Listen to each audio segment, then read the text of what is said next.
That morning, something inside me wasn't right. The pains in my body had become part of my routine, but this restlessness was new. I tried to keep up with my fasting, my prayers, and everything I had always done for the love of God.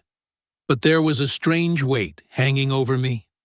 My wife watched me silently, concerned about my increasingly haggard appearance. "You need a doctor," she insisted. But inside me, something said, "It's not physical. It's spiritual." I tried to resist, but her pressure increased until one day she looked me in the eye and said, "Either you go now, or I'll call the workers." It was at that moment that I understood. God was surrounding me. I went to the doctor. He examined me, took my blood pressure, and ordered tests. But at the end, he was silent for a moment, looked at me and said, "You are carrying something very heavy, but it is not of this world." That gave me goosebumps. I went home even more convinced that there was a hidden purpose in that pain. That night, I did what I always did. At 6:30 a.m., I gave my fast to the Lord, took a shower, and went to church. The move of God in that meeting was so strong that many brothers said, "Today it seemed like Jesus was going to come back." I went home exhausted. At 11:30 p.m., I lay down and asked, "Lord, let me rest." But he answered, "Not yet. Go back to praying." I obeyed. I got back on my knees. I interceded for my home, for the church, for the young, for the wayward, for the widows. I cried. I pleaded. And that morning, my soul ached as if it were being pulled by something greater than myself. When morning came, my wife insisted that I go get milk. I refused. She went out with my daughter, and before leaving she said, "Do you remember that you said you would die at 35, like your father?" I replied, "I remember. But today, leave me alone. Lock the door. I don't want to see anyone." She obeyed. And that was the moment when everything began to change. I was alone in the room. I lay down. The ceiling seemed to stare at me. Suddenly, my left arm fell asleep. Then my leg. Then my voice.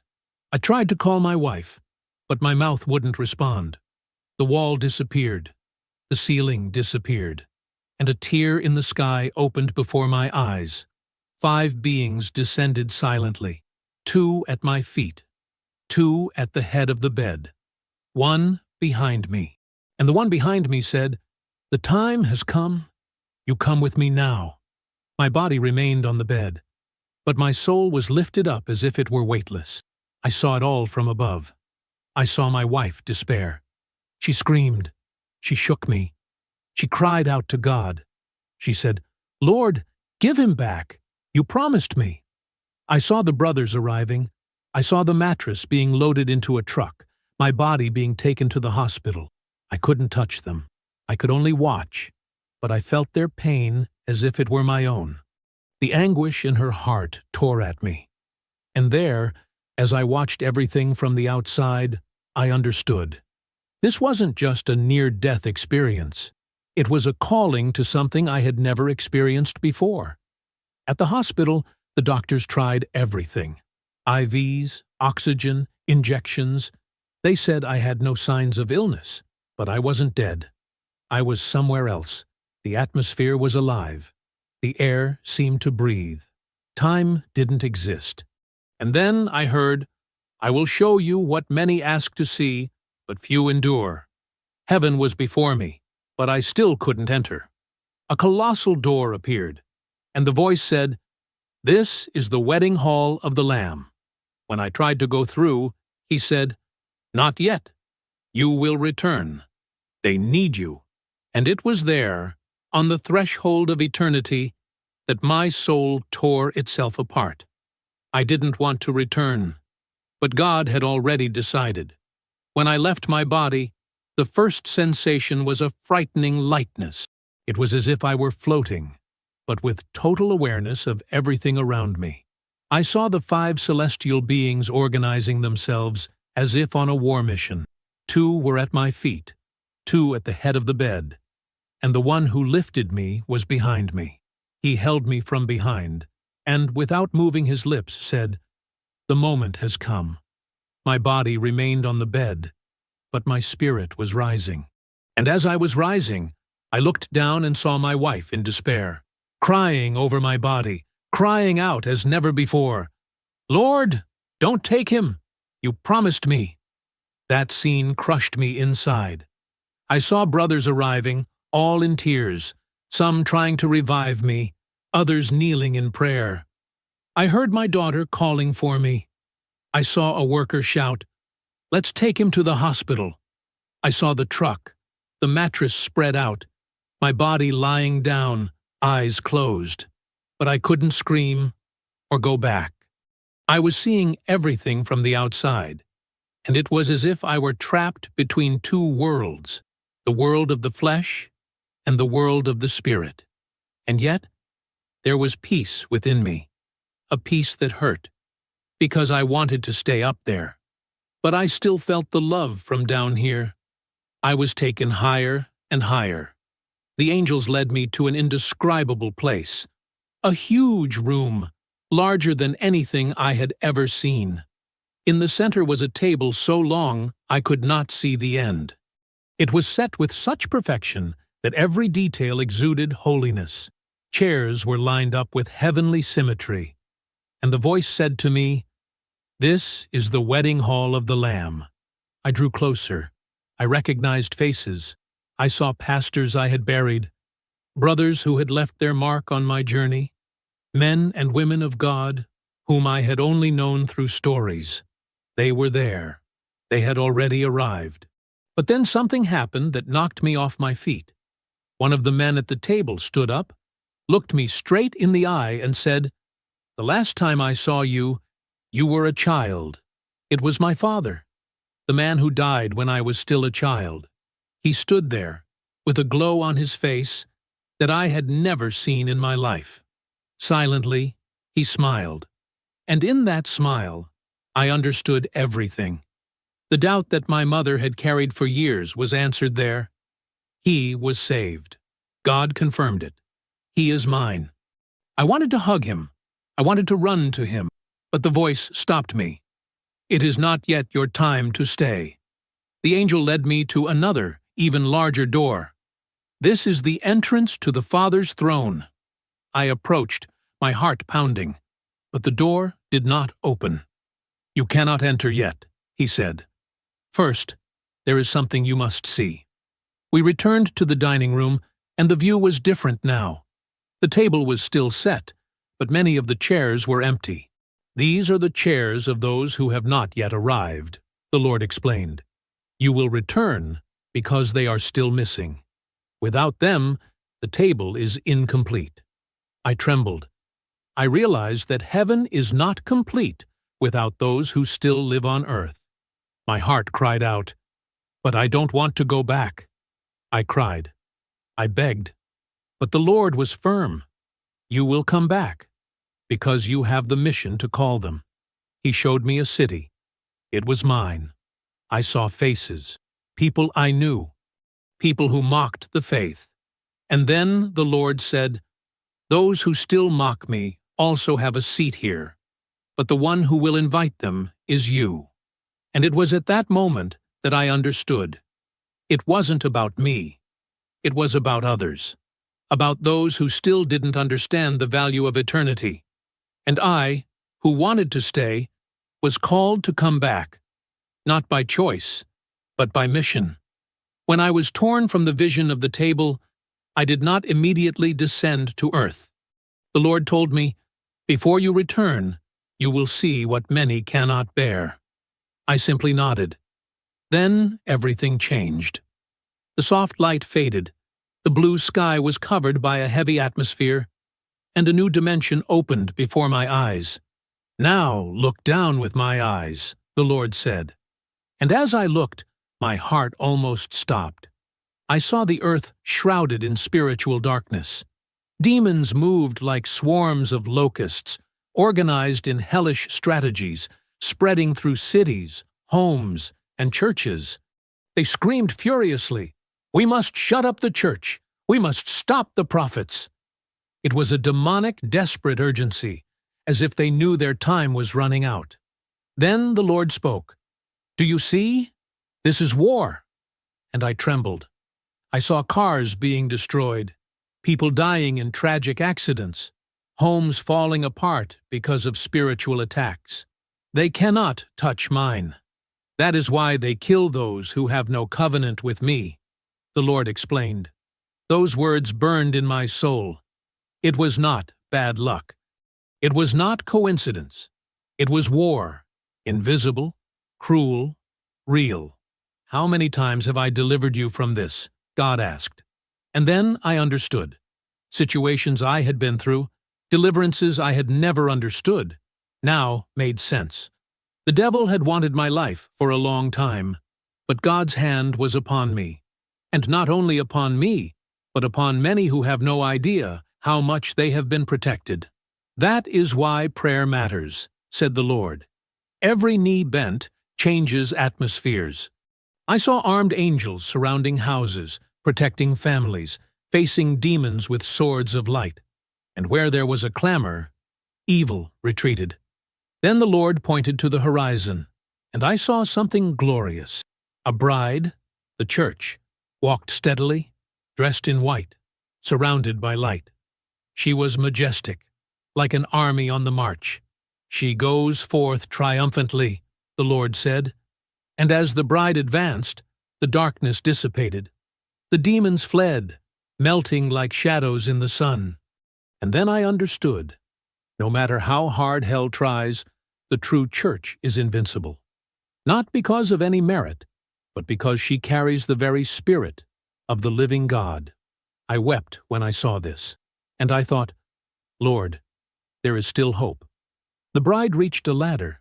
It was golden, resplendent, suspended in the sky. This is the ladder of the rapture, the Lord revealed, and it is already within reach of the church. My heart raced. It was like seeing the fulfillment of everything I had preached for so many years. We were one step away, just one step, but many are still asleep, the Lord said. They think they have time. They are distracted by their own projects.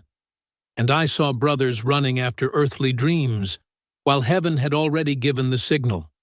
I saw churches entertained, pulpits empty of anointing, believers without oil. It was then that I asked with a heavy heart, what about our children, Lord? Are they also part of this generation? The answer came with strength and tenderness. The children of my servants are mine. Even if they are straying, lost, marked by sin, they are my inheritance. Those words broke something inside me. I had carried the anguish for distant relatives for so long, but there God showed me. He does not give up. Satan can live in them for a while, but when I say occupy, he has to leave, because this house has an owner. And in that moment, my spirit rested. After seeing the rapture ladder and hearing the promise about our children, the Lord told me, it's not over yet. Come with me, and I'll show you something else. We went up again, and I was taken back to that majestic room, the marriage supper of the Lamb. But now, something was different. The atmosphere, once full of glory, was dense, heavy. When I looked at the large table in the center of the room, I was shocked. Several chairs were empty. The same table that had once been resplendent in celebration now waited in silence. Do you see this? The Lord asked. And I just nodded, swallowing hard. These chairs belong to those who have not yet arrived, he said sadly. It was as if heaven was ready, but the earth was still asleep.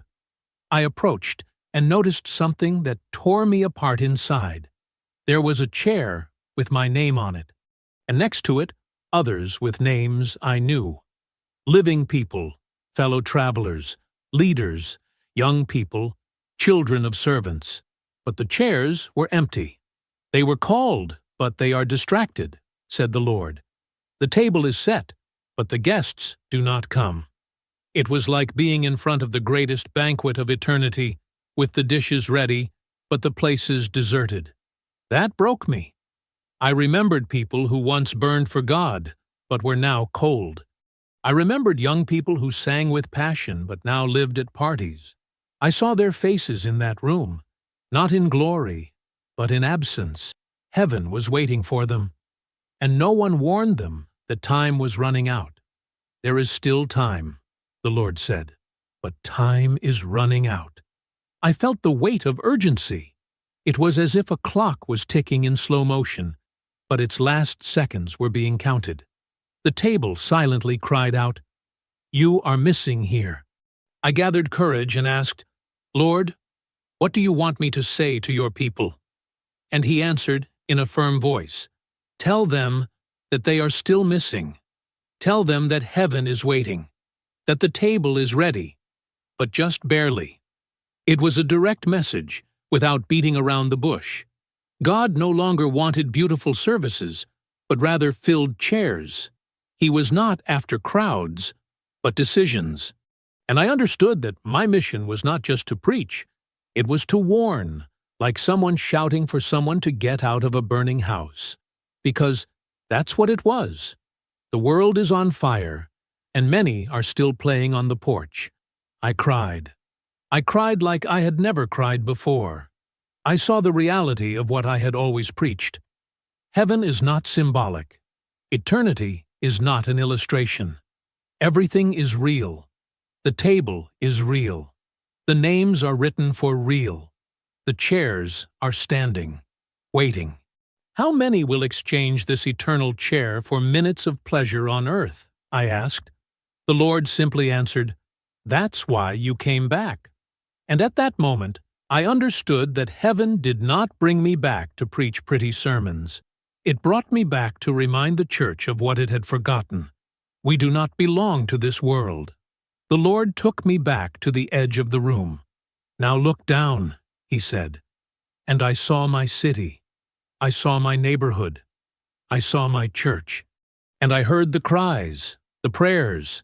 I saw children on their knees, people of different denominations crying out together. Catholics, evangelicals, even those who had never been to church. "Lord, give us back our pastor." The unity was impressive. The schools stopped to pray. The town priest called a vigil. And the Lord looked at me and said, "For the love of these people, you will return." And even without wanting to, I said, "Here I am." Because there was something greater than my desire, the mission. After accepting that I needed to return for the love of the people, the Lord told me, "It is not yet time to return. There is something else I want to show you." We ascended again, but this time the sky began to darken. The soft light was replaced by a heavy atmosphere. It was as if the firmament had been covered with veils of mourning. "Now, look at the earth with my eyes," he commanded. When I looked, I felt a chill.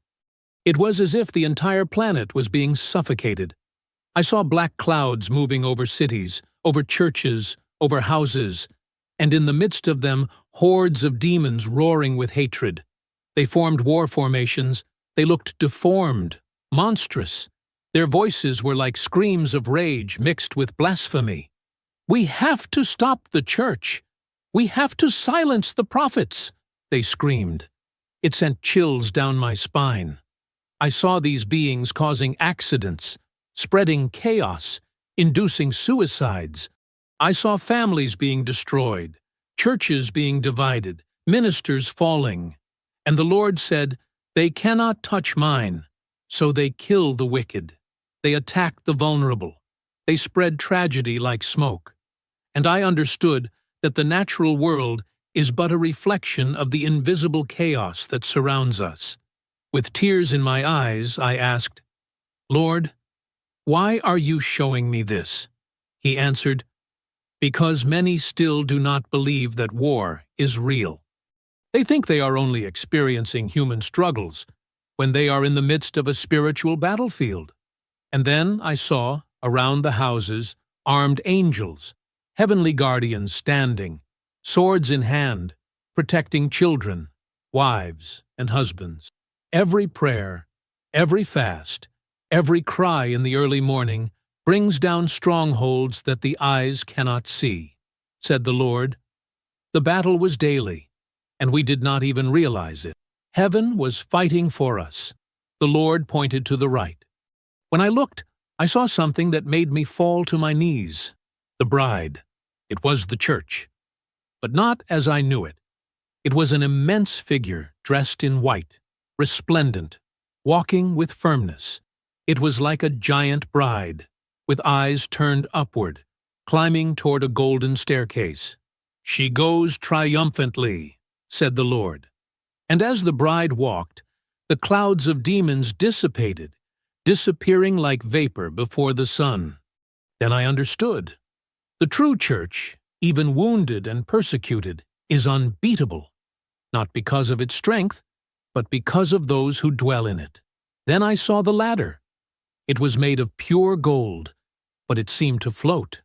The Lord told me, "This is the ladder of the rapture, and my people are one step away from climbing it."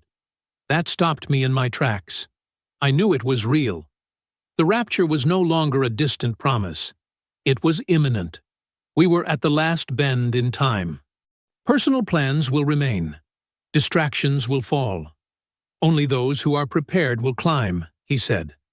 And then I felt the Spirit urgently cry out to me, "Speak to my church. Tell them to get ready. Because time is up." It was all or nothing. Now. And even though I was overcome by the glory of that vision, I still asked, "Lord, what about our children? Are they also in this generation?" He answered tenderly and firmly, "The children of my servants are mine. Even if they are far away, lost, or wandering, they are my inheritance." Those words pierced my spirit like a ray of mercy. Satan can even live in them for a while, but when I say occupy, he has to leave, because this house has an owner. I understood then that God has not given up on our children, not on those who have passed away, not on those who are still breathing, but lost. They are his. When I finished watching the rapture ladder, I thought the Lord would take me back to earth. But he said, "Not yet. Come with me, and I will show you something else." We went up again, and the Spirit led me back to that majestic hall, the marriage supper of the Lamb. It was the same place where I had seen the saints seated at the table before. Only now, something had changed. The place seemed quieter, almost mournful. When I looked at the table, I saw that many of the chairs were empty. The utensils that had once been shining were now collected. It was as if heaven was waiting. The Lord pointed and asked, "Do you see these chairs?" I said yes, with a heavy heart. And he added, "These are the chairs of those who have not yet arrived. Each chair represents a summons. There is room for more." My eyes filled with tears. I saw names on them, familiar names, people alive on earth, people who were still distracted, lost, chasing the wind. And there, I understood that heaven was not complete. There were seats reserved for people who had not yet understood the urgency of the hour, and time was running out. The Lord looked at me and said, "The table is set, but the guests are distracted." That hurt like a dagger. It was as if he were saying, "They exchanged the eternal banquet for crumbs." The clock of grace was on its last lap, and while many were pretending to be believers, heaven was still waiting, with reserved places and empty chairs. And I, there, before that sacred table, cried like a child, because I understood that if we did not proclaim the truth, chairs would remain empty, lives would be lost, and the banquet would begin with eternal absences. "Lord, what do you want me to say to your church?" I asked, overwhelmed by the responsibility. He answered me firmly, "Tell them they are missing. Tell them that heaven is waiting, that the table is still set, but it's only a little while." It was the hardest and most loving answer I had ever heard. And as I listened to those words, I remembered how many times I had preached about heaven without having seen it with my own eyes. Now I saw it, and there was no more room for doubt. Heaven was real. The table was real. The convocation was real. And the time of the church was over. The very end. There was no way to ignore what I was feeling. It wasn't a dream. It wasn't imagination. It was a weight of glory that invaded every cell of my spirit. And even though my heart was full of longing for heaven, the Lord told me, "Not yet. There is still a mission." And when He pointed to earth again, I saw my city. I saw my church. I saw the voices crying out. Even Catholics, teachers, school principals, all interceding. They don't pray for a pastor. They pray for a spiritual father, for a man of God who conquered the city with love, said the Lord. It was there, in that moment, that I understood. I would not return just out of obedience. I would return out of love. Because God had let me see the table, but He was preventing me from sitting down. Why? Because the others were not there yet. Because the body would only be complete when all the places were filled. And I cried again, not out of sadness, but out of responsibility. Heaven awaited me, but earth still needed me. The table was ready, yes, but the mission was not over yet. And so, with my heart bleeding with longing for the eternal, I accepted, "Yes, Lord, send me back." After I agreed to return, I thought it would all end there. But the Lord looked at me and said, "Before you go back, there is something else I need to show you." At that moment, we ascended again, but this time the surroundings changed dramatically. The heavens that had once shone with glory were now dark, covered by a thick, almost suffocating cloud.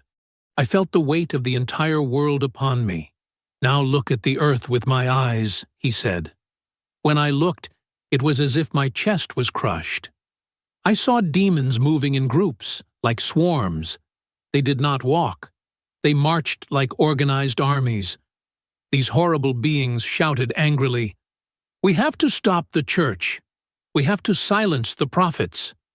It was a cry of hatred that invaded the nations. I saw cities covered by a kind of dark veil, as if the light could not penetrate. I saw families being destroyed, homes being broken, addictions being thrown like darts at young people, marriages being torn apart. I saw tragedies labeled as accidents, but then I understood. They were planned attacks in the spiritual world. And God told me firmly, "They cannot touch my church. That is why they destroy those who are not mine." At that moment, I understood something profound. It wasn't just sin. It was war. Dirty, sneaky, deadly war. The Lord continued, "You can't imagine how many times I've saved you from this." And then He showed me scenes from my own life. Accidents that almost happened. Illnesses that didn't progress. Traps that surrounded me and I didn't even realize. I fell to my knees and cried like never before. How could I have been so blind? How could I have lived so long without understanding that every prayer, every night spent fasting, every tear shed, was pushing back an army of hell? The Lord then pointed to the right and said, "Now look." When I turned my face, I saw something indescribable. It was the bride, but not a woman. It was the living representation of the Church of Christ. Huge, glorious, dressed in dazzling white. She was walking toward a staircase made of crystal, and the voice of the Lord echoed, "She goes in triumph." As she walked, the demons retreated. They disappeared like smoke before the sun. It was then that I realized, even though she is wounded, persecuted, and mocked, the Church of Christ remains invincible, not because of us, but because of Him, who dwells in us. And then I saw. The latter was the one of the rapture. My people are one step away from going up, said the Lord. I trembled. I wanted to scream. I wanted to run down to warn the world. Time was counting down. Personal projects will be left behind, he said. Many have not realized it yet, but everything is ready. I cried. I cried out inside, Lord, what can I do? And he answered me tenderly but firmly. You will warn. You will prepare the people. They still have time, but not much. At that moment, I understood. The trumpet was about to sound. Before taking me back, the Lord allowed me to ask a question. What about our children, Lord? They are also in this generation. He looked at me with compassion and declared, The children of my servants are mine, even those who are far away, who have gone astray, who are immersed in sin. They are my inheritance. And he added, Satan may even try to live in them for a while, but when I say occupy, he will have to leave, because this house has an owner. That was like a fire inside me, a hope that ignited my soul. Our children are not lost. They are marked, and heaven has not forgotten them. Even after that breathtaking vision of the bride and the ladder of rapture, the Lord still did not allow me to return to earth. He told me, before you go back, there is something else you need to see. We were lifted up again, and this time he took me to the same room I had seen at the beginning, the marriage supper of the Lamb. But something had changed. The table, which had been filled with sacred utensils and occupied by saints, now seemed empty. The chairs were there, but the space between them ached. It was as if heaven was waiting for us. The Lord pointed with his finger and said, Do you see these chairs? I just nodded, a lump in my throat. These chairs belong to those who have not yet arrived. Each one is a summons. Each one is an unfinished mission. I trembled. I began to recognize names on the chairs, people I knew. Brothers in the ministry, young people from the church, pastors, singers, mothers, fathers, all alive but absent. The Lord said, There is still time, but time is running out. The table is ready, but many are too distracted to sit down. At that, I broke down. I fell to my knees on the floor of that room and said, Lord, what do you want me to say to your people? And he answered in a deep voice, Tell them that they are missing.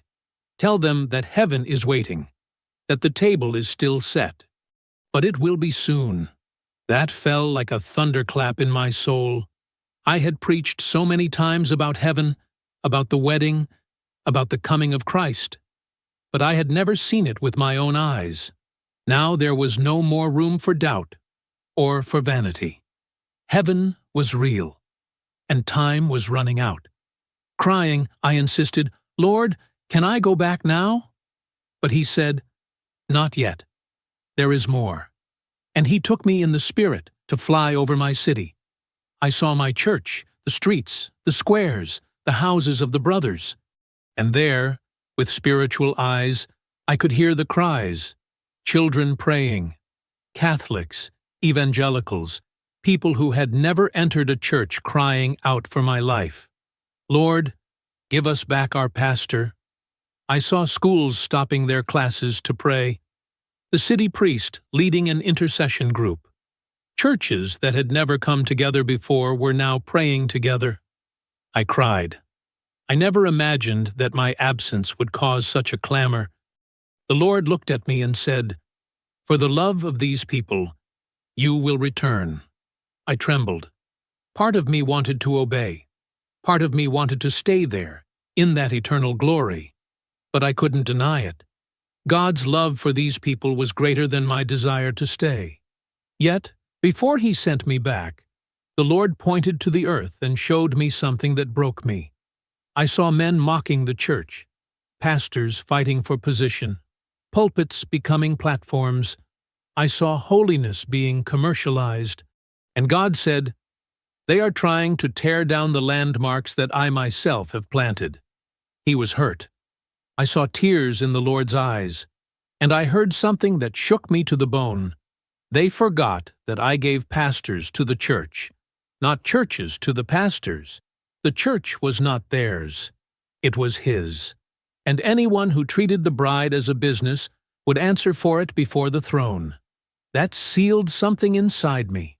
I knew. If I returned, my voice could no longer be one of superficial peace. I would return as a herald, as an echo of eternity. I would bring the urgency I saw at that table, and I would warn, the seats are still open. But not for long. As soon as we left the wedding hall, the Lord firmly told me, "Before you return, there is something else I must show you." I felt my spirit being pulled upward again, and the surroundings went dark. The lights in the sky were dimmed. A thick, heavy atmosphere enveloped everything. "Now look at the earth with my eyes," the Lord commanded. As I looked, my heart sank. I saw demons moving like swarms over entire cities. They were dark clouds, like a living storm, full of hatred. Families, churches, and entire streets were covered. They were screaming like wild animals. "We have to stop the church. Silence the prophets. Shut their mouths." And I saw that they were organized like an army. They had strategies. They were coordinated. Each one knew what to do. "Lord, what is this?" I asked. And he answered, "It is spiritual warfare. This is how hell moves every day, without you noticing." My spirit trembled. I saw cars overturning, people dying in tragic accidents, people dying in sin. And the Lord said, "I cannot touch those who are mine, so they attack those who are unprotected." That tore me apart inside. "Don't they die by chance?" I asked. The Lord answered me, "No. Many of the things you judge as natural tragedies are attacks from the enemy. It's war. War against families, against destinies, against spiritual inheritances." I cringed inside. I was in shock. "Lord, why do you allow this?" And he answered me, "Because many don't pray. Many don't watch. The church is sleeping. While you rest, hell works full time." It was like a slap in the face. I understood that what we call normal is, in fact, an invisible battle. Suddenly, he took me to another level. "Look to your right," he said. And when I turned, I saw something glorious. A bride marching steadily forward. She was huge, dressed in dazzling white. It was the church, but not the local church. It was the Church of Christ. She was marching toward a staircase made of crystal, her feet firm and her face resolute. With each step she took, the demons retreated. The dark clouds dissipated like smoke, and the Lord cried out, "She goes forth triumphantly." That's when I understood. The true church is not defeated. She is light in the midst of darkness, even when no one appreciates her. The bride was one step away from the ladder. "This is the ladder of the rapture," the Lord said. "My people are one step away from climbing it." That tore me apart. I wanted to shout to the whole world, "Wake up! It's almost here!" But I knew not everyone would hear. The Lord spoke urgently. "Tell my people to turn from sin, to return to the purity of faith, to prepare." It was a clear, direct call, without poetry. We were living in the last minutes. This is the last generation, the generation of the Great Tribulation. There will be no other after it. And my heart burned. We could not waste any more time. Finally, in the midst of all that, a question burst out in my chest. "Lord, what about our children?" The Lord looked at me tenderly and said, "The children of my servants are mine. Even if they are far away, lost or on drugs, they are my inheritance." His words were like a balm to my soul. Satan can even live in them for a while.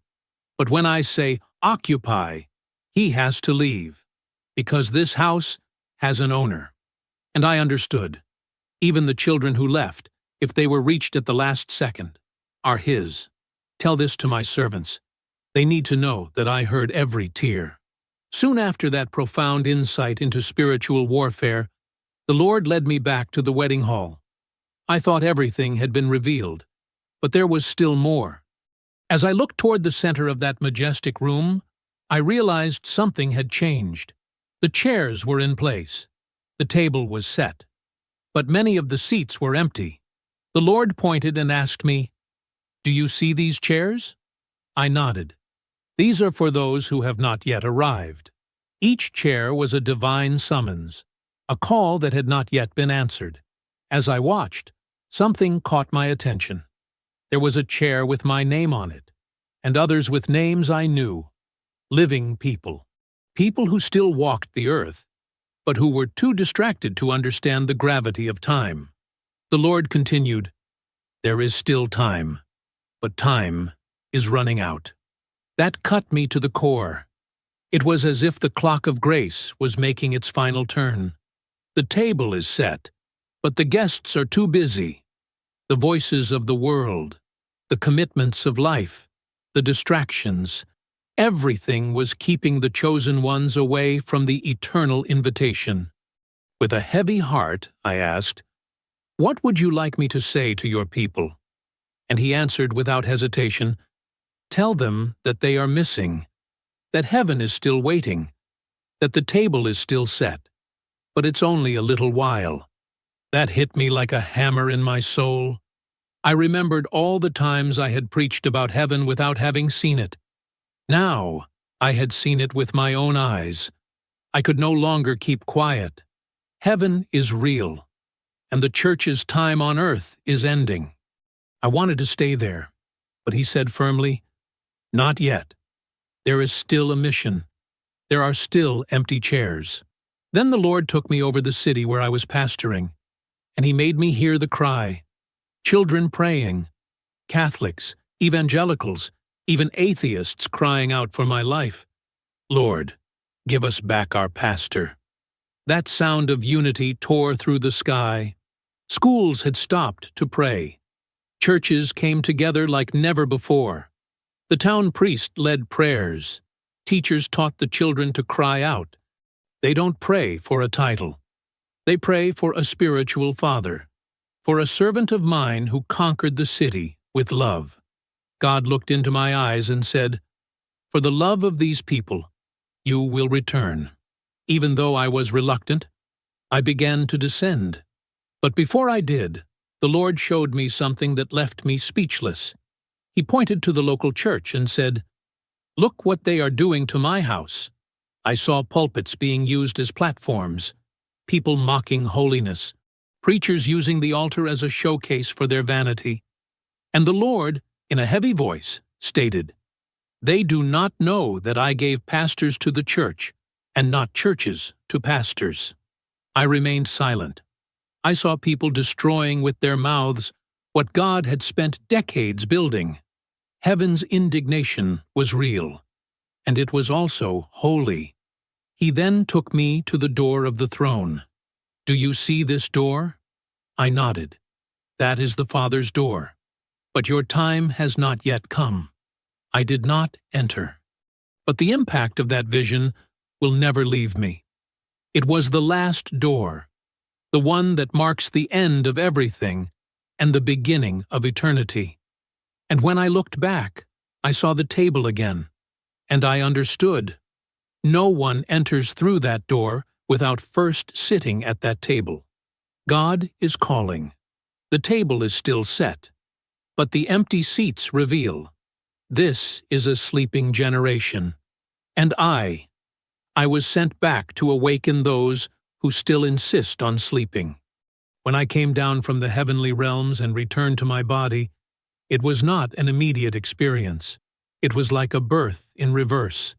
Every part of me seemed to resist the flesh. The hospital had declared my death. My wife was crying over me. But suddenly I opened my eyes, and the first face I saw was that of a doctor who no one recognized. He looked into my eyes and said, "Are you okay?" I answered with difficulty, "I am." Then he said something to me that I carry with me to this day. Don't believe what people say. Your life is in God's hands. And he disappeared. I never saw him again. But in my spirit I knew that man was not just a doctor. He was a messenger from heaven. After that, I began to pray while still in bed. Nurses would come into the room and leave crying. The presence of God flooded everything. A woman brought her husband with cancer to the bedside. I was weak, but I raised my hand and prayed. He was healed right there, right away. The news spread. Patients from other departments began to come, and the hospital became an altar. People were being converted in the hallways. Doctors who had previously mocked me now asked for prayer. God had brought me back not just to talk, but to heal, to free, to awaken. The anointing now had weight, and wherever I went, heaven made sure to come along. When I left the hospital, I didn't go home with a party. I went home with fear. I felt the responsibility in every bone in my body. My wife hugged me and cried, but I said, "Honey, I've seen things that don't let me live the way I used to." And she understood. I didn't need to explain. Only those who go through something like that understand what it's like to carry heaven inside them.